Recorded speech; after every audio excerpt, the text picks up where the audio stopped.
สบายดีเนาะวันนี้เข้ามากับงานเลี้ยงเนาะอยู่ทุกเพศทุกคำวันเลยพวกเราเนาะอันนี้สมาชิกพนักงานทุกคนเนาะได้มอนเซิน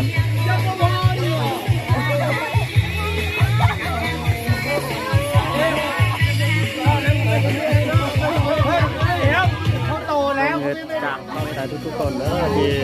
จัดวันเกิดหาวันนี้นะ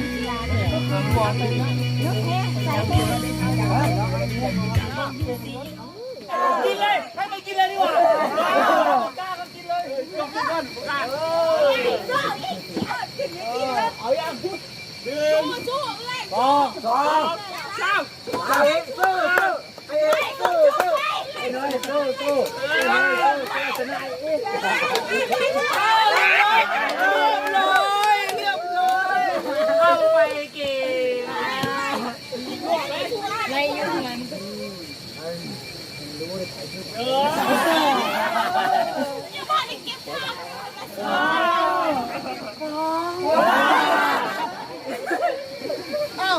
เอาอย่างนับกรรมการนับกรรมการทองนับ1 2 3เอาเบิ่งไปเอา1เจ้าผู้ใดแพ้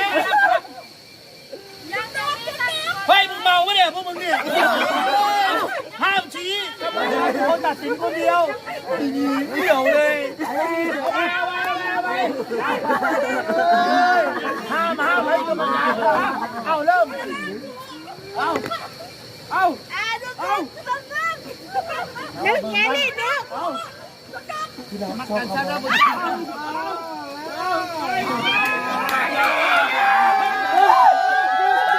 มาแน่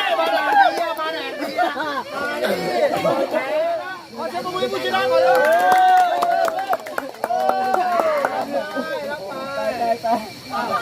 ยอมแพ้นะยอมแพ้เอาไปเจอนั่งแล้วเราเก่งแล้วรังสีแล้วมาหิดเกิดขึ้น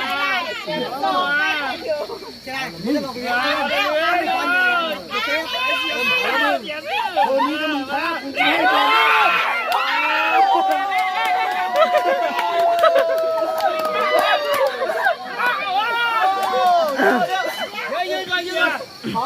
ก่อนขอวงนอกก่อนมึงจับจอบยังเติมไม่เต็มต้องแฟนไม่ได้กินเบียร์เนาะเอานางเลยแน่เอาจอบขึ้นมาเอาดีใจด้วยแต่มาไว้ยืนไม่ได้เอาวงนอกผู้ใดถือข้าวบุญเสียมมาเลยจอกหนึ่งมาพอแล้วใจเย็นนั่งลงแอร์น้อยจอกหนึ่งผู้ใดจะถือข้าวผู้ใดมาทำแอร์น้อยพี่ยกมือขึ้นนี่พอแล้วเราไปแล้วเอานี่ถ้าสุขชนะเรากินถ้าบุญเสียมชนะเรากินสุกผู้เสนอเด้อที่กรรมการทองรับลูกไปไอ้ข่าวมาเสียสู้เพื่อเราเด้อเอามือลงเพื่อเราเข้า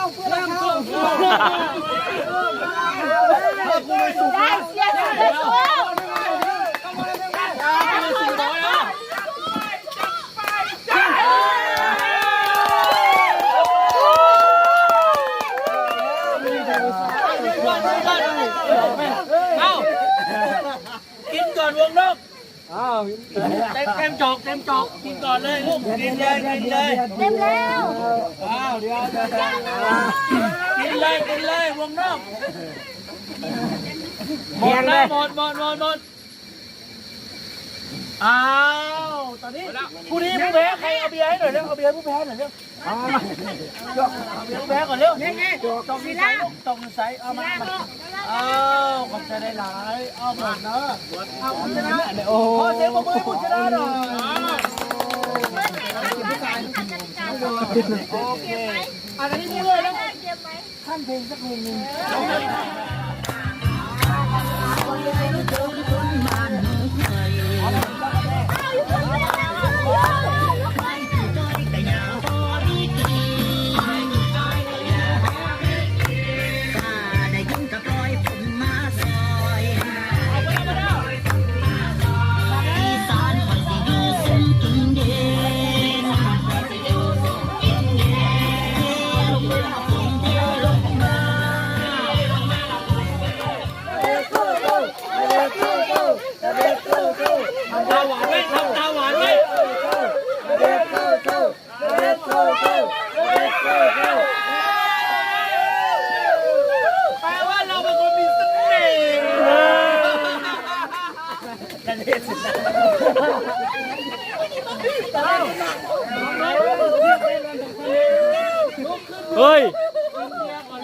เ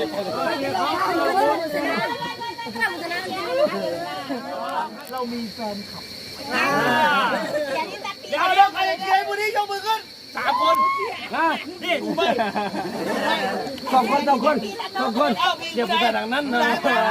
มีแล้วมีคนนึงนี่มึงเชียร์ผู้นี้ป่ะเอ้า2 คน3 คนนี่เบิ่งหน้าว่านั่นคือกำลังใจไปแขวนให้นำเด็กช่างคุยเขาเลยเด้อ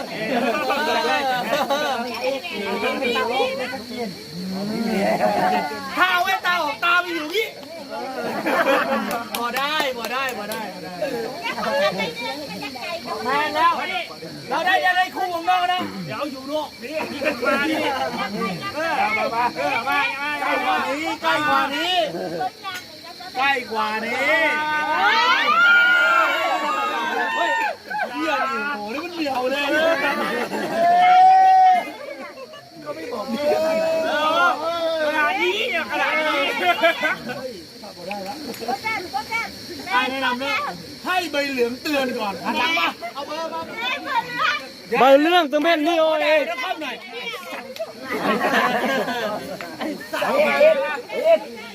เอามาเดี๋ยวใบเหลืองนี่มาอีกเอาพอแล้วมันเหนียวเลย